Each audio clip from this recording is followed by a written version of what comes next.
le monde change de peau. Sera-t-il laid ou bien beau?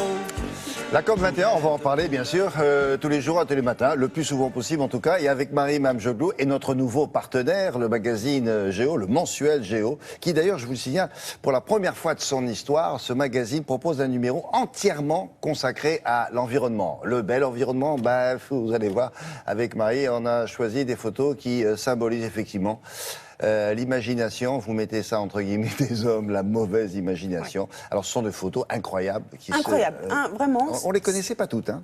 Ah, je crois qu'on n'en connaît aucune, même, je peux vous dire. Non, mais il y en avait certaines dans ce... Oui, bon. Oui, c'est vrai qu'il y a des pays, effectivement, comme le Nigeria, par exemple, où on sait qu'il y a des exploitations minières qui sont très, très graves pour l'environnement. Mais là, on est vraiment sur 6 photos prises par 6 photographes différents dans 6 pays différents. Et effectivement, chacun d'entre eux va nous donner son regard et son investissement personnel, son expérience, et nous montrer à quel point, finalement, la folie des hommes est juste immensissime et à quel point nous détruisons la planète. Donc là, on parle de sécheresse au Pérou, on va parler de déforestation au Brésil, d'exploitation minière, comme je vous disais, au Nigeria, et à chaque fois, on nous montre à quel point l'impact est très, très important, l'impact environnemental. L'autre idée, c'était de montrer ça à un photographe que vous connaissez bien, qui est... Voilà. Yann Arthus Bertrand. Alors lui, je ne suis pas sûr qu'il les connaissait non plus d'ailleurs. Non, il ne les connaissait pas du tout. Il était assez impressionné par plusieurs d'entre elles. Mais c'est vrai qu'avant d'être un photographe à succès, c'est aussi un militant écologiste. Oui. Regardez. La planète est maltraitée. Plusieurs photographes en témoignent à travers le monde. Yann Arthus Bertrand nous apporte son regard. Dubaï, Pérou ou encore l'Indonésie sur l'île de Bangka, un paradis naturel transformé en enfer. J'ai trouvé ces photos des mines d'étain là, dans l'eau absolument incroyables. Ces gens qui vont chercher jusqu'au bout là, dans l'eau avec des tuyaux, ça m'impressionne, surtout que c'est l'étain qui va servir pour souder, quoi, pour mes voitures. C'est-à-dire que ce que je veux me servir moi, ça vient là, c'était ramassé par ces gens et on voit bien l'espèce de pollution gigantesque que ça doit avoir. Aujourd'hui, on dépense tous les jours 85 millions de barils de pétrole tous les jours.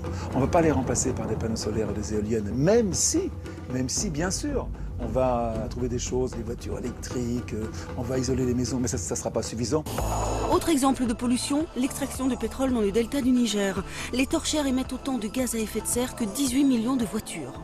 Ce qui m'impressionne, c'est que les grandes compagnies sont encore là-bas à acheter le pétrole. Et quand je mets du pétrole dans ma voiture, est-ce que je me demande d'où il vient? Est-ce que je me demande est-ce qu'il vient du delta? Est-ce que c'est pas ce pétrole-là? Est-ce que j'ai le droit de m'en servir? Est-ce qu'il vient pas d'Arabie Saoudite qui finance un petit peu Daesh? Est-ce que vous pensez qu'aujourd'hui, la population a vraiment conscience qu'il y a un vrai problème au niveau écologique? Je crois que tout le monde a pris conscience de ça, mais on ne sait pas très bien quoi faire. C'est difficile de changer nos habitudes. Le jour, je regarde chez moi, dans ma cuisine, j'ai 15 appareils électriques. J'en revenais pas. Le grille-pain, le couteau. On est dans un monde différent. Et quand c'est en panne, on le jette, on ne peut pas le réparer. Et tout ça, voilà, ça a un poids. Est-ce qu'il faut être optimiste par rapport au dérèglement climatique, à votre avis? Si on regarde les chiffres, on est forcément un petit peu pessimiste, mais je pense qu'il est beaucoup trop tard pour être pessimiste. Aujourd'hui, le pessimiste amène la passivité et on a besoin d'action. N'attendons pas que les hommes politiques signent des traités, discutent. Moi, qu'est-ce que je peux faire? Autre folie, nous produisons près de 42 millions de tonnes de déchets électroniques. Quant aux Brésiliens, ils ont une curieuse façon de traiter la biodiversité. Seuls 2 arbres ont été épargnés car une loi fédérale protège leur espèce. Il y a aussi une photo avec le Brésil, la déforestation, c'est quand même assez étonnant. La COP21, c'était en 1992, la toute première, c'était au Brésil. Eh bien, quand vous mangez du cochon, pensez à la déforestation, parce que ces millions de cochons qu'on élève en France sont pratiquement tous élevés avec du soja qui arrive du Brésil, dont dépend de la déforestation. Je vais vous dire une chose qui m'a pas fait rigoler du tout. Il n'y a pas très longtemps, on montrait un film à des enfants. Il y a un petit garçon qui me dit « Mais Monsieur Arthus Bertrand, c'est quand la fin du monde ?» Je dis « Merde, la fin du monde, c'est difficile ce que tu me dis. » Et j'ai demandé aux enfants quels sont les enfants qui croyaient à la fin du monde. Eh bien, je te jure, 70% des bras sont levés. Et moi, ça m'a mis les larmes aux yeux. Vraiment, ça m'a impressionné. Mais voilà, c'est le monde dans lequel on est, et il faut faire avec. Et ce qu'on a besoin, c'est d'action pour inverser le mouvement. Tous ensemble. Merci Yann. Merci.